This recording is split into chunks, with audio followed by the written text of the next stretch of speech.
kamusta na po kayo? Okay lang po ako. Naalala mo ba nung dati nag-date tayo? Ayun. O Sa kayo nag-date, Chang? Grabe si Chang.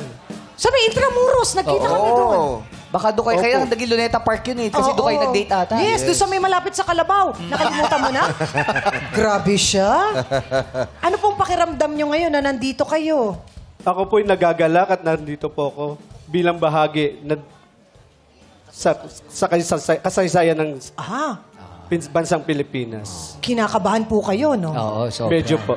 Medyo raw. Malamang inaalala nyo pa ho ang inyong mga naisulat. Yan! Yan. Ano po ba yung mga naisulat nyo? Ang Noli Me Tangere at El Filibusteris. Tama. Yan, tama. Ano po ba ang kabuuan ninyong pangalan, Jose Rizal? Ang aking pangalan ay Jose Protasio Rizal Mercado E. Alonso Realondo. Realonda. Galing. Na kayo po'y ipinanganak ng anong taon? Yan. Pinanganak ako noong Hunyo 11, 1861. Yan. At alam nyo ba na inoperahan nyo rin ang inyong ina? Natatandaan nyo po ba yon? Ang kaliwang mata ng inyong ina. Ako po ang nag-opera sa aking ina. Kaya ako nagpursige ng aking medisina. Tama. Dahil kayo po isang doktor. Tama. Yes, Tama. tama. Yes. Sino nga po uli yung naging kapartner nyo noon na mestiza? Yung ipinagpalit niya sa akin. Ay, nagselos ka pa, Chang. Nagselos ako. Sino yan? Sino yan? Si Josephine Brackett. Okay na mo? Pinagpalit niya ako dun. Correct. Grabe siya. Bakit Ano po? hindi nyo po nasama ngayong araw to? Opo. Ba't hindi wala po Nasaan siya? po siya? Siya po'y busy. Busy. Si Josephine Bracken ay busy. Kita mo? Ako na may oras para sa'yo, hindi mo pinapansin. Pero ano pong pakiramdam nyo? Dahil ang mga Gen Z po at mga millennials, ay hindi na po kayo natatandaan. At hindi na po kayo nakikilala ng ilan. Ano pong pakiramdam nyo? Ako po'y nalulungkot sapagkat halos karamihan ng kabataan ngayon hindi na nakakakilala kung sino ang pambansang bayani ng Pilipinas. Yun. Kaya dapat talagang inaalala kayo. Ano po ang pwede nyong gawin para kayo po ay maalala at hindi makalimutan? Gawa po kayong TikTok. Pilit ko pong bubuksan ang isip at puso ng bawat kabataan para balikan po ang kasaysayan ng Pilipinas. Yan. Tama. Pero sino po ba mga barkada nyo pang bayani ang nakikita nyo ngayon?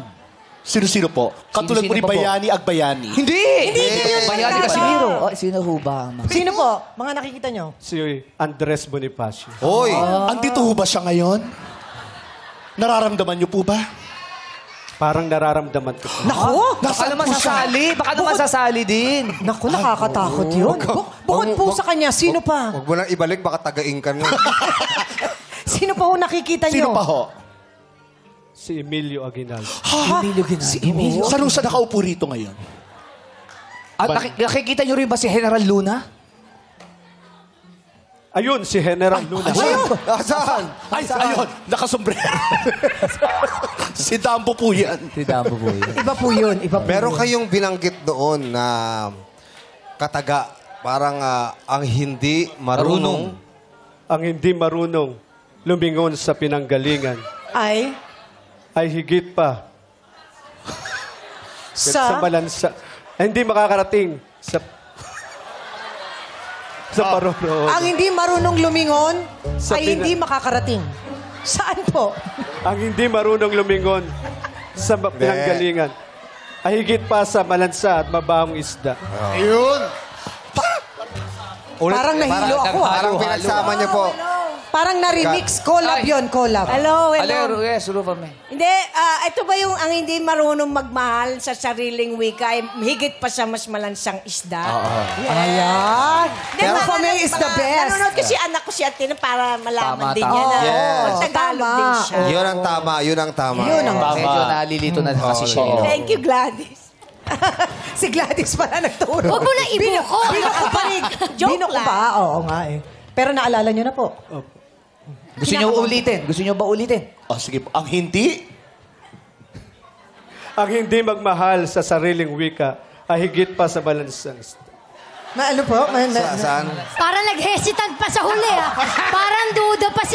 Parang ang galing na Nakalimutan lang. Alam mo, superhero ka din eh. Kinakabahan kasi Hindi, siya. parang tayo din yan, Bong, superhero. Oo. Nakakalimutan patawad po. Gat Jose Rizal. Ang, Pasensya na ang po. higit hindi pa. marunong magmahal sa sariling wika ay higit pa sa amoy ng malansang isda. Yun. Or mabaho.